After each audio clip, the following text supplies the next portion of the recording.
Irvin Yalom is a famous American psychologist and master of existential psychotherapy. He is famous for his profound thoughts and insightful writing. He is also a lifelong honorary professor of psychiatry at Stanford University. Along with Viktor Frankl and Rollo May, he is known as the three major representatives of existential therapy. Not only has Yalom made outstanding achievements in the field of clinical psychology, he is also an outstanding writer. His psychotherapy novels, such as Lies in the Clinic Chair, When Nietzsche Cried, The Meaning of Life, The Executioner of Love, and Schopenhauer's Treatment, are not only widely praised, but also have a profound impact on the field of psychology and the public's understanding of psychotherapy. Yalom's work blends the wisdom of philosophy, literature, and psychology to help countless readers and therapists re-examine existential themes such as the meaning of life, death, freedom, and loneliness. Irvin Yalom was born in Washington, D.C., to a Russian Jewish immigrant family. His parents immigrated to the United States after World War I and made a living running a small grocery store.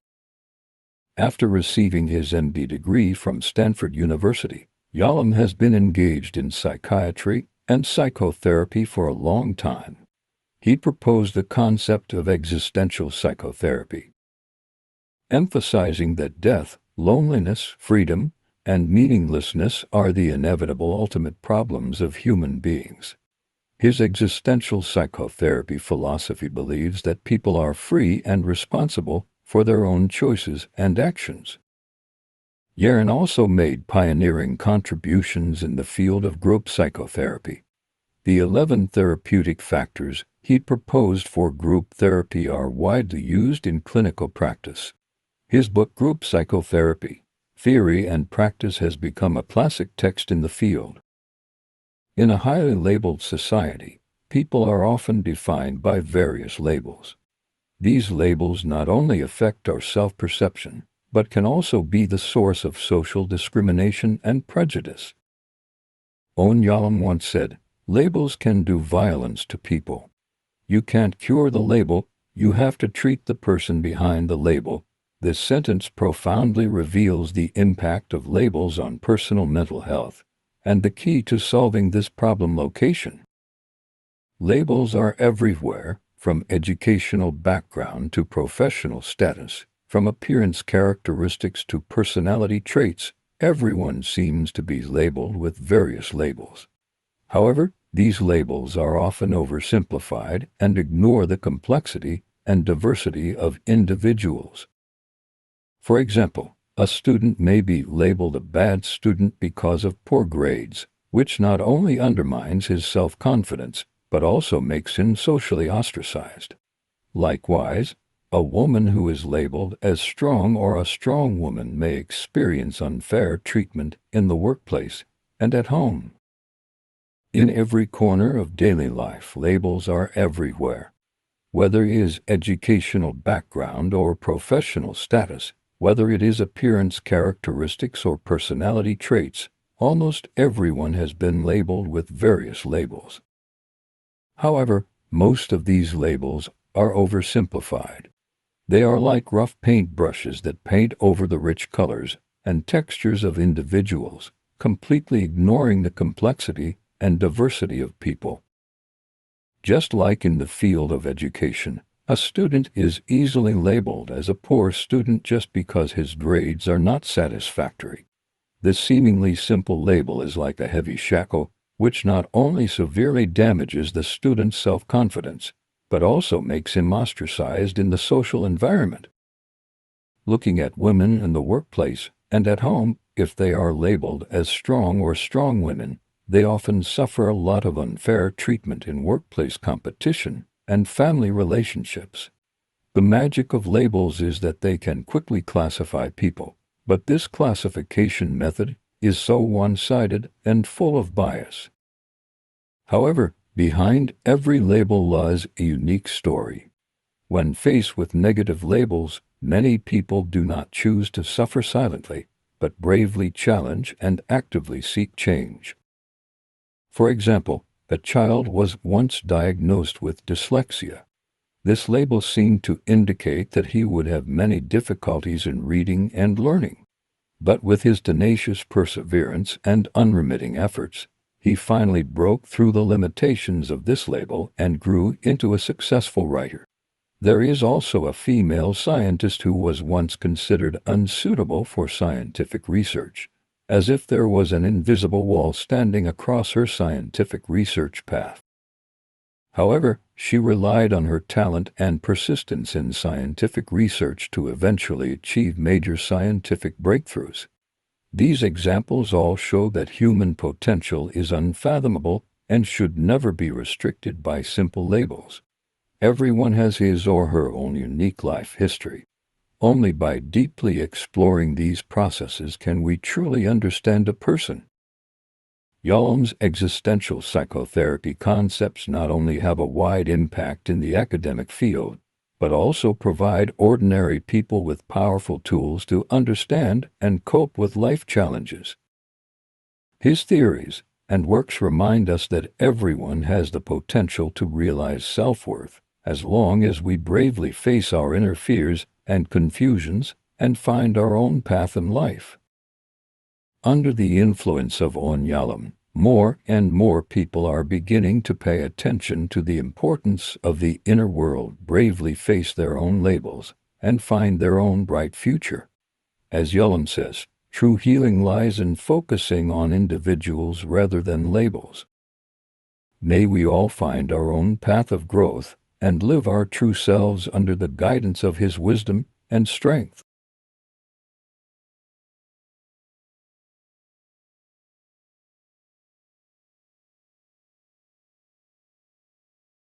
Truly effective group therapy must first provide patients with a place where they can interact freely with others, then help them identify and understand the problems that arise in their interactions, and ultimately enable them to change in appropriate interpersonal patterns.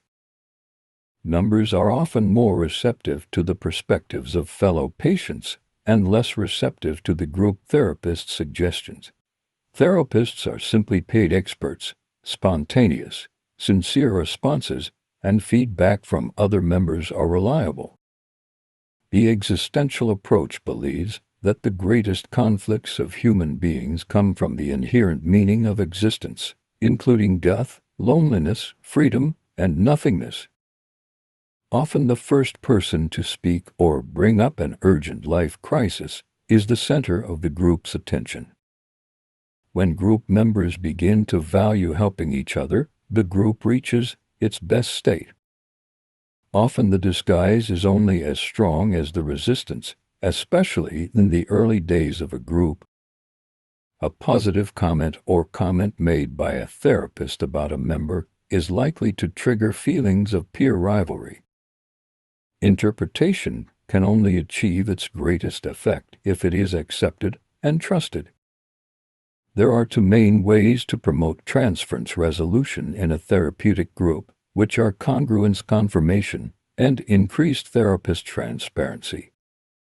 The best strategy for a therapist to follow is to never adopt a no-no attitude, and instead provide the patient with more information and allow the patient to participate in setting principles. The therapist's overall task is to terminate the speaker's pattern of behavior in a manner that is conducive to therapeutic progress. The therapist can interrupt the vicious cycle by pointing out to the patient that he not only understands but sympathizes with the patient's helplessness. Love means actively caring about the life and growth of another person. A broad perspective always dilutes tragedy. If we climb high enough, we will reach a height from which, looking down, the tragedy is no longer tragic. Despair is the price one pays for self-awareness. Look deep into life, and you will always find despair. Marriage, with its attendant possessions and jealousies, only enslaves the soul. Dissect your motivations deeper, you will discover that no one ever does anything solely for the sake of others. All action is self-centered, all service is self-serving, all love is selfish. It is easier, much easier, to obey others than to dominate yourself. Self-liberation means a sacred no even to responsibility. In fact, I hate the fact that some people take away my solitude without providing me with companionship. The key to a happy life is to first choose what is necessary and then love what you choose. One must learn to see oneself from a distance. Perhaps you are thinking of things you love. Dig deeper, and you will find that you don't love them. What you love is the pleasant feeling that this kind of love produces in your body. What you love is desire, not the object of desire. The past is part of your present consciousness. It becomes the lens through which you experience the present. Labels can do violence to people. You can't cure the label. You have to cure the person behind the label. Only a wounded psychotherapist can truly heal a patient. For established facts of our lives are relevant to psychotherapy. We and our loved ones will inevitably die. Everyone has the freedom to choose how to live. We are ultimately alone. And finally, life is not obvious, meaning or reason. One of the great paradoxes of life is that self-awareness creates anxiety. Generally speaking, the weaker a person's sense of life fulfillment, the stronger his death anxiety. I now believe that the more unfulfilled a person's life is, the more terrifying death will be. This is a formula that works well. The more blank slates in life, or the more untapped potential, the greater the anxiety about death. The price of having life is to endure its limitations. The troubles in life generally come from four aspects: the inevitable death, the loneliness deep inside, the freedom we seek, and the lack of obvious meaning in life. The key to a happy life is to first choose what is necessary and then love what you choose. Go deeper. You will discover that no one ever does anything solely for the sake of others. All action is self-centered, all service is self-serving, all love is selfish. Extreme isolation does not eliminate stress, it is itself stress, and loneliness is a breeding ground for disease. Death was nothing, but death became everything. The richer the soil, the more unforgivable the failure of cultivation. How one lie leads to more lies.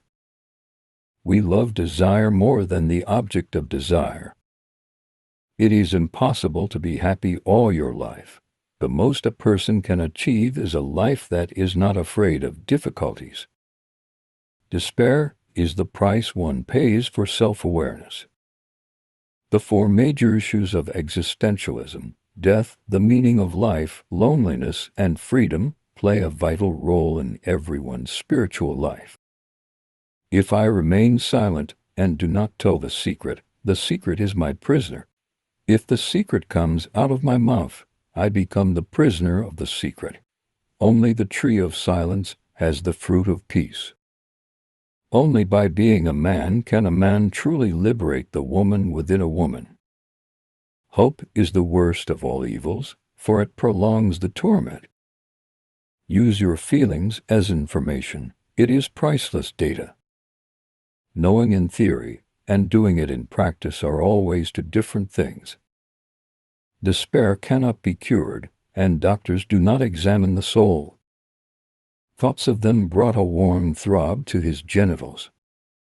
The kind of love I dream of is to people sharing a passion for some higher truth. Maybe I shouldn't call it love, maybe its real name is friendship. Over the years, I have been fighting the wrong enemy. The real enemy is fate, aging, death, and my own fear of freedom.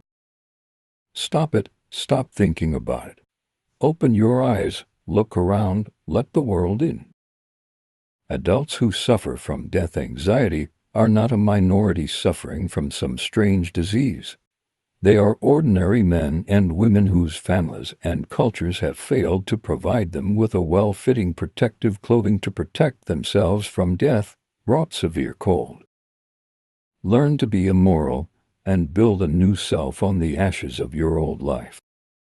Loneliness only exists in solitude. Once shared, it evaporates. If you want to choose the joy of growing up, be prepared to accept some growing pains.